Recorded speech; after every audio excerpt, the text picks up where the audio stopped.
Hey everyone, welcome back to the Declarative Academy where we make Salesforce simple.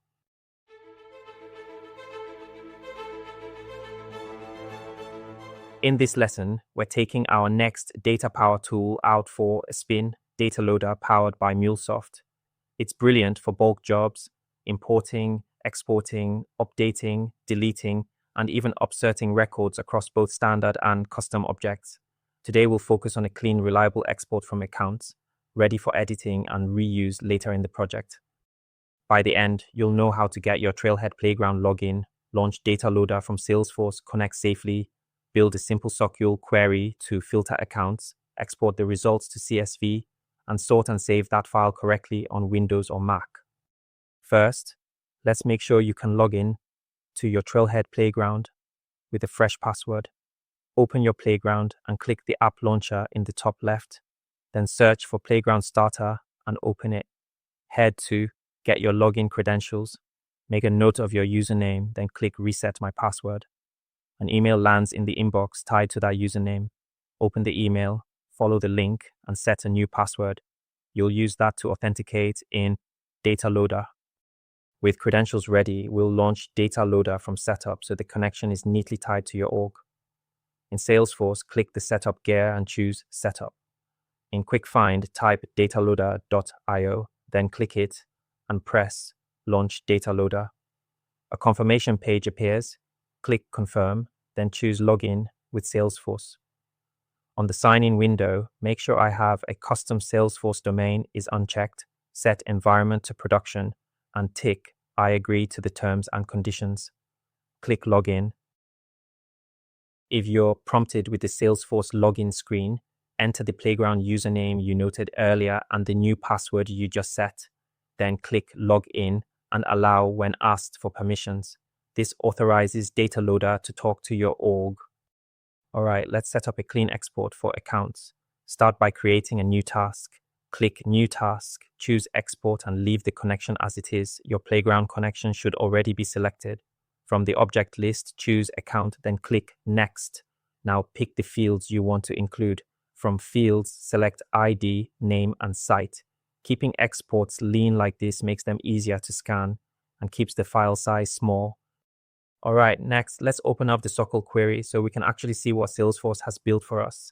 Now we're going to add a really simple filter in the where clause box. Just copy and paste this line, where type like %, customer %.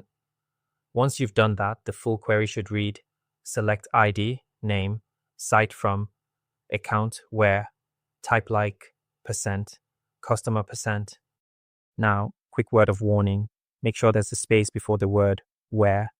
If you miss that tiny space, the whole query can break. What this filter does is tell Salesforce to only show accounts where the type field includes the word customer. It's a really handy trick for narrowing things down, especially if you're exporting or updating records. Instead of pulling every account, you're focusing just on the ones you care about. Simple, clean, and very powerful once you get used to it.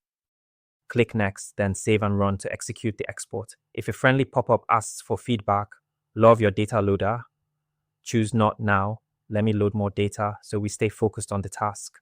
When the run completes, you'll see a summary row with a link that shows how many records succeeded. For example, 11 successes. Click that link to download your CSV file. Keep the Dataloader tab open. We'll come back to it in the next step of the project. Now let's open and tidy the file so it's ready for later updates. Open the CSV in your spreadsheet app. Excel on Windows or Numbers on Mac are both fine.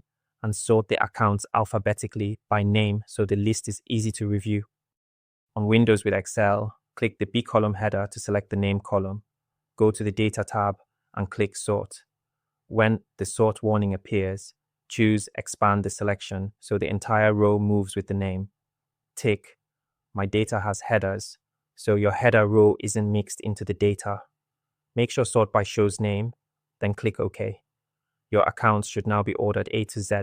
To save, click File, Save As, keep the type as CSV, name it Accounts Export, and save it to your desktop.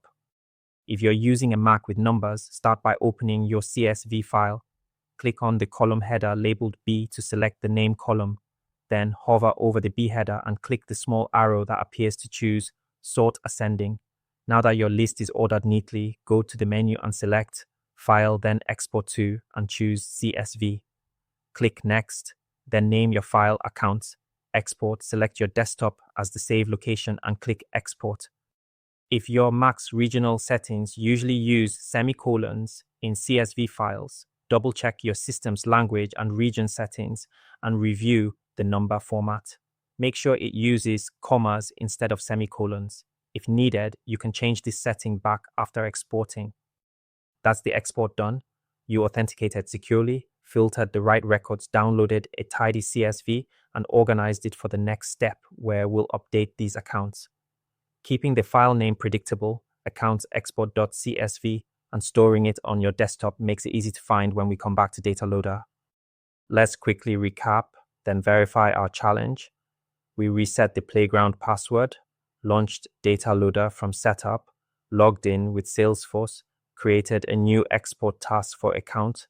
The key takeaways: keep exports lean, use SOQL filters to stay focused, and save files in consistent locations and formats to stay organized for the next step.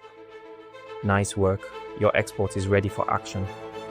In the next lesson, we'll head back into Dataloader to update those accounts, closing the loop from export to edit to re-import. If you found this helpful, give the video a like, subscribe for more Salesforce tutorials, and drop any questions in the comments. See you in the next step.